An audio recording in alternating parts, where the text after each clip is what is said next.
this seminar is pretty much tailored towards kids who are in 9th through 11th grade. So if you're not in those grades, don't worry, you can still listen. But the seminar is tailored towards the high school years. So today I wanted to talk to you a little bit about summer activities. I know that it's not quite summer yet, but it's a good time to start thinking about what we should be doing over the summer just to utilize our time well. I mean, summer should be a time that we relax, but also it's also a great time to pursue some different activities. So I'm just gonna go ahead and move on to the next slide. So just here's a little bit about me. I'm an independent educational consultant. Just some of the affiliations I have in the past in my background. And if you guys need help individually, you can find my information on my website, collegecoachjen.com. You can schedule a free consultation with me. We can always chat one-on-one. But today we're gonna just talk more about in general, right? Like what would apply for any 9th through 11th graders. So if you have any specific questions, for your own personal situation, we can certainly talk through that separately. So I'll move on to the next slide. So I kind of thought about summer in terms of 3 main areas. The first is create, and then learn and serve, right? I think we can think about this in terms of creating is more like things that we can do for ourselves. Learning, again, also like kind of making ourselves better. And then serving is improving the community around us or helping other people. I mean, I guess creating could also be serving people in a way, right? But learning is more focused on yourself. Serving is more focused on outside of yourself. And then creating is more using the extra time, the freedom of summer to do something creative and come up with something new. So that's kind of the main areas I wanted to cover. And these are just some, I hope this seminar just really inspires you. I'm not going to be saying, hey, there's this magic thing, you have to do this one thing, right? Every person at different stages, we're going to have different passions, different things that will apply to you. This is more of a chat where we can just think about, if you're like in an area where like, I'm stuck, I don't know what to do, right? So here's some ideas for you. So first I want to talk about creating. I think sometimes we say, oh, I'm not creative, I don't know how to be creative, but I think we can be creative in different ways, right? So if you're an artist, you can work on an art portfolio. An art portfolio can be helpful when you're applying for college. Even if you're not going to be an art major, you can still use that in your college application to show that this is what you can do.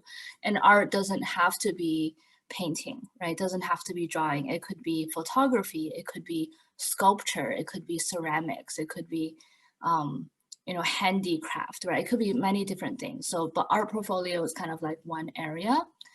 Music compositions, right? This is also another where it's like a portfolio sort of an idea. And if you are a person who loves music or play an instrument, summer is a great time to compile your recordings or make some videos, do some, if you would like to, do some compositions, and that could be a lot of fun. Writing poetry, writing work that's fiction or nonfiction, and this could be fun stories, it could be like factual information, it could be essays, right? It could be stories for children, right? Or it could be for adults, right? It could be different things, and it doesn't have to be a whole book, right? Obviously, publishing a book sounds very daunting, but it doesn't have to be like, a real like book publication. A lot of times now we can even publish like an online novel, and it's actually surprising how easy it is now to self-publish through websites like Amazon. You could actually publish your own work, and it doesn't cost a lot of money. Actually, it doesn't cost any money. People can actually purchase your work, or you can provide it for free. And when they purchase, then Amazon or whatever other website will actually print the book or print the work So it doesn't cost the author anything.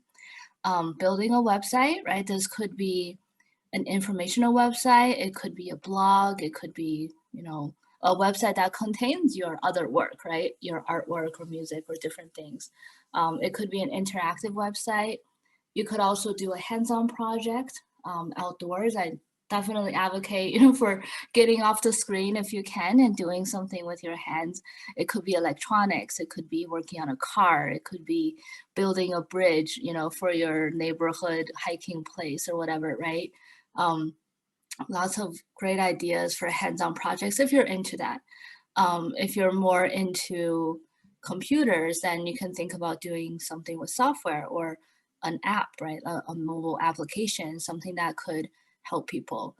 You could make that into a business, make it into something where people would actually purchase it, or you could offer it for free if it serves a specific purpose. And this could be something that you can work in partnership with a nonprofit or another group. So we'll talk a little bit about that later. So that can go towards sort of the serving side as well. And then lastly, just the last example here, making a small business, right? Thinking of an idea and then making a small business. It could be as simple as selling lemonade, or it could be making some crafts and selling that. It could be providing a service. It could be, doing some babysitting or pet sitting, but thinking through what it would take to actually have a brand for that business, how to market that business, and how to make that business profitable, right? Are you going to invest money in it? What's the return? So all of that would be a really good exercise. Even if you don't major in business, it could be something that would be fun and interesting to do. So I'll move on to the next area. And here is like about learning, right? Obviously, we learn a lot in school, but I think sometimes like there could be very interesting things that we can learn outside of school as well. Especially now, even in the pandemic, there's been a tremendous rise in the amount of learning and free or very low cost online courses that you can take. So this could be from a college, or it could be from websites like Coursera or edX. A lot of these websites will have free courses that you can take, or Code Academy. There's so much out there. And if you're really getting lost about like what course to take, it might be worthwhile to ask your teacher, right? Say, I'm really interested in this area. Do you recommend some courses? Which course would you recommend, right? So that would be a way to utilize your time. Of course, attending a camp, right? There's tons of different camps that you can go to. This summer, probably a lot of them are going to be virtual. Some of them will be in person, and some of them cost a lot of money. Some of them don't cost a lot of money, right? So I would highly recommend not spending a whole lot of money on a camp. Definitely research those camps and make sure that they're reputable. They're not just going to take your money and give you like a less than stellar experience. Even sometimes like they'll say, oh, it's affiliated with this, really prestigious university, but many times they're just actually leasing the space from that university, and it's not really taught by the professors at that school. So I would just caution you in terms of jumping the gun and paying for those very expensive camps. So just do your research on those camps, but they can be a good experience. They can range from 1 week to 4 weeks, 6 weeks. Some of them can even be 8 weeks. So make sure that if you are paying for it, it's a reputable camp and you're getting your money's worth. Let's see, and then just letting some more people in here. Let's see. Okay, people coming in late. Okay. All right. Oh yeah, so like webinars, right? So instead of like a course, right? Sometimes the course can take several weeks to complete. There's these like webinars out there that are maybe 1 hour or half an hour that just gives you an overview of a certain topic. Recently, I talked to a high school friend of mine. She's like super accomplished in the 3D printing world. So, just as an example, right? You could watch a webinar on 3D printing. You could watch a webinar on how to make an app. You could watch a webinar on a medical skill, right? And that just is a very low commitment way to um, invest a little bit of time and learn about something. And if you really like it, maybe then you can take a course or do more with it. Try a new hobby or level up an existing hobby, right? This could be anything, right? It could be sports, it could be music, it could be anything that you're doing, but don't be afraid to try something new, especially if you are a little bit younger, ninth or 10th grade. You have more chance and more time to explore different things. So definitely, like, oh, I always wanted to learn this, or I always wanted to try that. Summer is a great time to do that. um, and then next, interviewing college students or adults who you admire, right? It could be people who have graduated previously from your high school, and you can ask them about the college process. You can ask them about their college experience, right? And do they like their school? What do they like about it? What do they not like about it, right? And that can help you in your college search as well as your college application process. And then adults too, right? I know sometimes it might be intimidating to just call up like a random adult person and talk to them. But if you're, say, like, for example, you're interested in becoming a lawyer or an accountant or a teacher, right?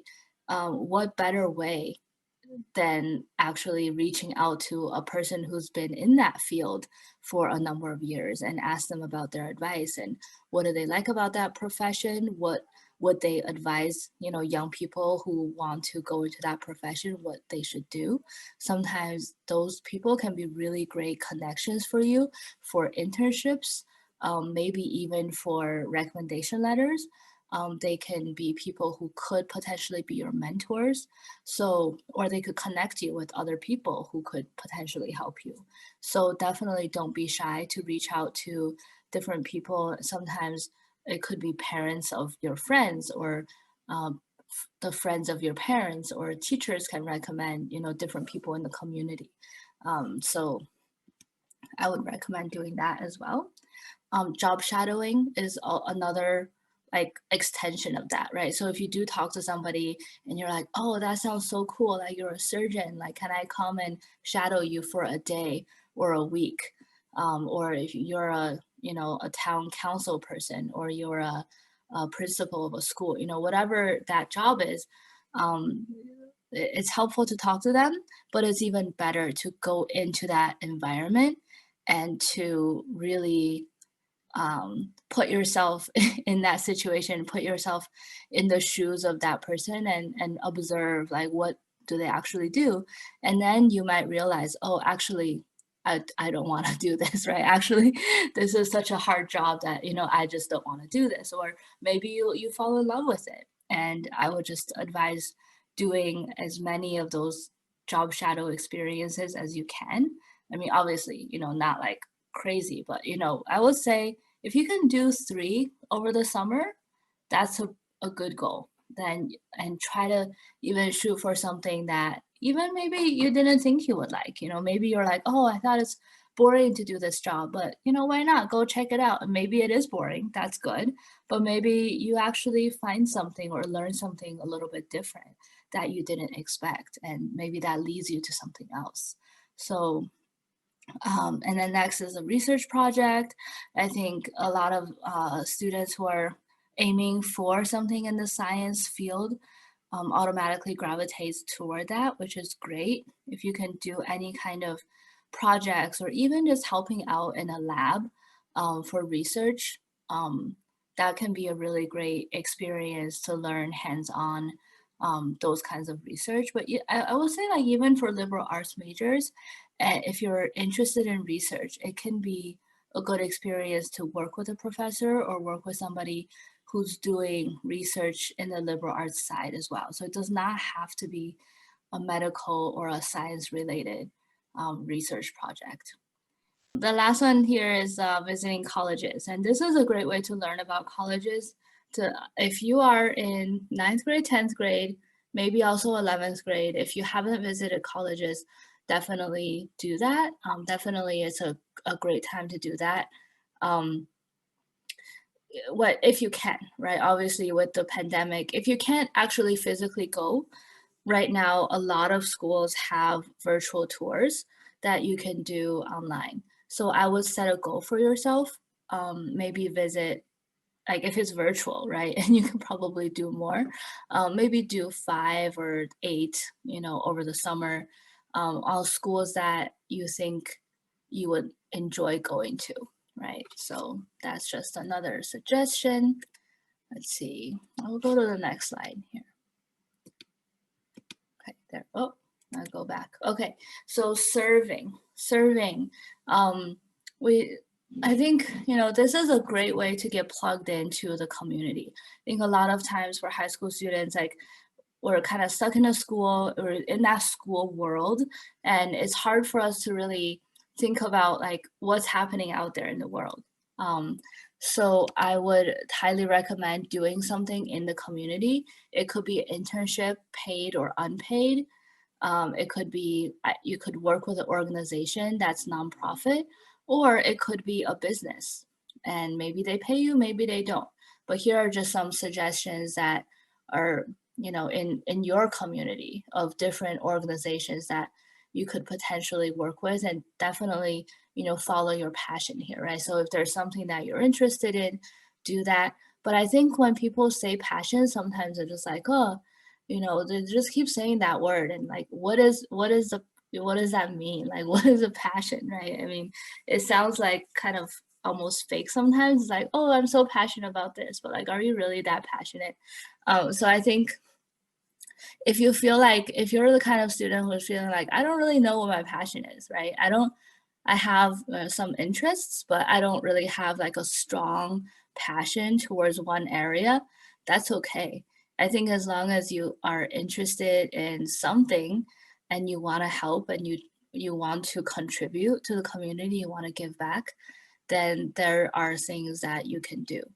It does not have to be like, oh, if I do this thing, then I have to be so passionate about it, or I have to commit to doing this for the rest of my life or anything. It does not have to be that.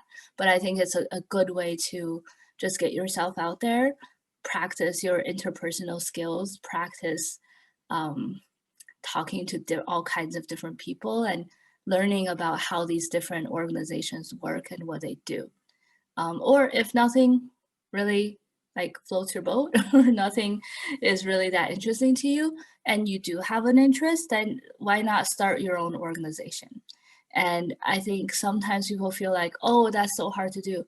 It does not have to be super hard to do. It does not have to be a certified, 5031c organization. It could just be a group of friends like trying to do stuff together, and that could snowball into something bigger.